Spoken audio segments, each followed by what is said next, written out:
كل سنة وانتم طيبين بمناسبة تذكار نياحة القديس العظيم الأنبا صمويل المعترف.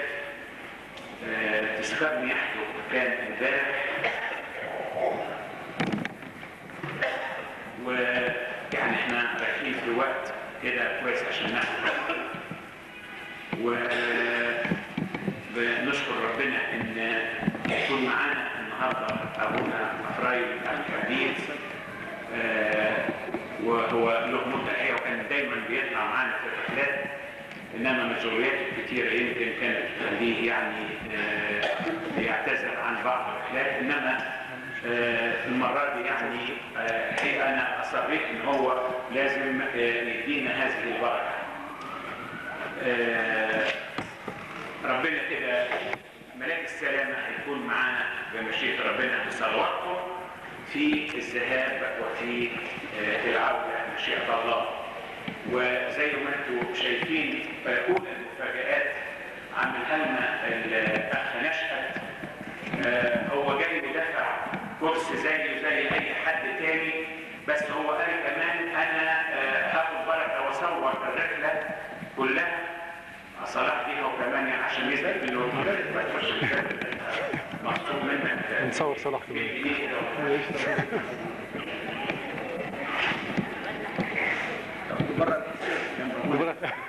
تبقى متفرج صورتين ما تدينا الشريط بقى عشان تعرضوا الفيلم بتاعك. نسمع كويس مع السوشيال انا بصميه يعني نقطة بسيطة بس انا بحب اتكلم فيها. طبعا احنا خدنا على واحد يرى وعارفين ان لازم يكون فيه هدوء وسلام وسكينة. يعني انا بتأسف برضه باسم ابونا افرايم لان ما قدرناش ناخد اكتر من الاتوبيس واحد، لان من اخر نوفمبر واحنا حاجزين المكان بتاعنا بيبقى مصممين وانا قايل له 55 واحد هيكونوا معانا. والحقيقه يعني ما تعودناش هنا في الكنيسه نطلع اكتر من الاتوبيس عشان بيبقى وجود الاب في الاتوبيس بيبقى يعني مهم جدا. برضه في نقطه احب اوضحها ودي سمعتها انا النهارده، ان الرحلات بتاعتنا يعني بنعملها بالتكلفه بتاعتها. يعني مش عايز اقول لكم الرحله دي 550 11 في 550 على طول. بيقولوا الناس بيقولوا الله ده امال الحاجات اللي بتصرفوها الآية وتجيبوها الحلويات اللي بتتوزع الحاجات دي، والنهارده برضه في مفاجآت يعني في الرحله. في جدول الشغل احنا بنعمل لوتريه في الاتوبيس بنجيب يعني الحاجات دي برضه منكم، الحاجات دي منكم وبتترد لكم تاني. برضه في الرحله اللي هي الحاجات الموجوده اللي هي فيها لوتريه وفيها حاجات بتتوزع وكل حاجه دي برضه بتاعتكم انتم مش بتاعتنا، وكمان بنسيب جزء من المبلغ اللي بيجي للتربيه المساعده التربيه الكنسيه وخصوصا تقريبا على موسم الاعياد. فالتربيه الكنسيه رحله ست دنيانا ليها 90 جنيه، يعني شوفوا بعد المصاريف بصرفنا ده كله وفي 90 جنيه هتاخدها التربيه الكنسيه. فيعني ما اعرفش انا ايه اللي طلع بره يقولوا بيصرفوا منين على الرحله دي. انتوا اللي بتصرفوا مش احنا اللي بنصرف، يعني منكم وليكم. احنا مش عايزين نتاخر كتير ومش هنتكلم كتير عن الرحله. الرحله يعني الحقيقه مجموعه كبيره جدا من اراخنه الكنيسه الكبار. يعني معلش انا عشان ابونا افرايم يعني دايما رحلاتي مع الشباب فبيكون يعني فيها شيء من البحبح شويه او حاجه قوي يعني.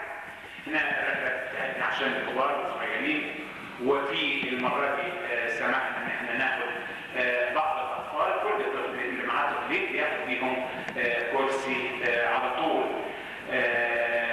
يعني برضو انا بقول ان الترتيب اللي اتعمل كل واحد هياخد الطفل التهور عن دير ام عن القديس الانبا صمويل، ودي جبناها من السنكسار في داخلها ظرف في نتيجه للانبا صمويل، والظرف ده زي ما انتم عارفين يعني كوحده نفوس كلنا مع بعض، وحده ارواح مع بعض، بدل ما بنحط كل واحد في حته بنجمع المبلغ ده كله، وده رايح لدير انبا صمويل وهم هيستضيفونا طبعا، فيعني ما وثقوش ان الظروف تبقى تقيله شويه كده يعني. احنا شفنا اول مفاجاه ان الاخ نشأت بيصورنا.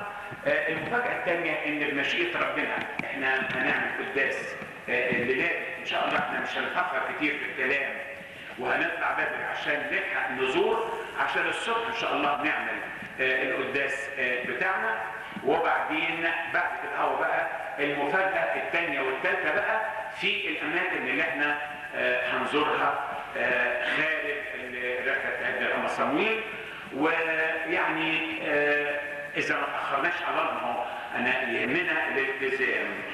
يعني انا ابونا افرايم يعني زي ما انتم عارفين واخدين على الالتزام في المواعيد. بنقول اول ما نروح هناك هناخد معانا القداس، هنقول القداس يخلص كذا، على ما تفطروا يبقى هنمشي كذا عشان نلحق نروح ان شاء الله اذا كان لنا نصيب نزور بعض الاديره اللي في حدود الفيوم. وزي ما الرحله اللي فاتت رحنا قعدنا في راس البر، زي ما برضه عايزين نروح نقعد كده في حوالين بحيره قارون وتتمتعوا بقعده هاديه وجميله. ابونا افرايم هاي يوجه له كلمه ورجاء. صحيح انا ما يعني توزيع الرحله التابلوه اتعمل اكتر من 5-6 مرات، لان بيحصل فيه كونفيوجن يعني لخبطه، حد يجي وحد يمشي يعني لغايه امبارح بالليل. انا مش عايز اقول ان لغايه 12 بالليل التابلوه كان بيتعمل، ويمكن النهارده حصل فيه تغيير برضه بمجرد مجيء. كلنا بناخد اماكننا، ويعني برضه عايز اقول حاجه. الدكتور نادر ربنا يحوله هو واخد 5 اماكن له وللدكتوره والولدين والاخت ساميه وابنها وبنتها، ما اديتهم 4 اماكن بس. وعشان كده قلت له كلمته بالليل، قلت له اعمل حسابك انت تجيب كرسي عشان تقعد انت عليه، لان انا مش هديك غير 4 كراسي فقط، عشان ما نقولش بس ليه. انما من ناحيه المبدا يعني مرفوض تماما ان احنا يبقى اتوبيس مرصص كده كراسي مدوره بقى غير مريحه وغير شكلها مش بيبقى حلو، بتبقى فيها شيء من اللي رايح واللي جاي الى اخره. فسامحونا ان احنا يعني يا دوب الكراسي على قد اللي موجودين وعلى قد الناس اللي هيتندوا دلوقتي. ابونا افرايم يوجهوا كلمه ويوسع عليكم الباب.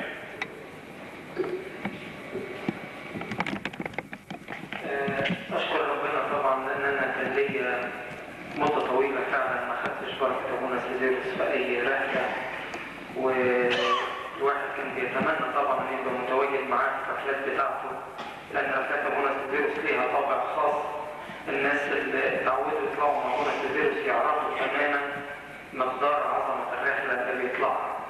وطبعا الرحله بيبقى ليها صدى كبير بعد ما بترجع، يعني كل الناس يسألوا يعني طب ايه اللي بيعمله ابونا سيزيروس في الرحلة ازيد من اي واحد تاني. فبركة كبيرة طبعا ان احنا نزور القديس العظيم الانبا صمويل في عيده، ونشكر ابونا سيزيروس على الفرصة دي. وزي ما قال كده احنا مش عايزين يعني نضيع وقت في الكلام علشان ايه نتمتع ببركة الدير اكتر. فنوزع تنفيذ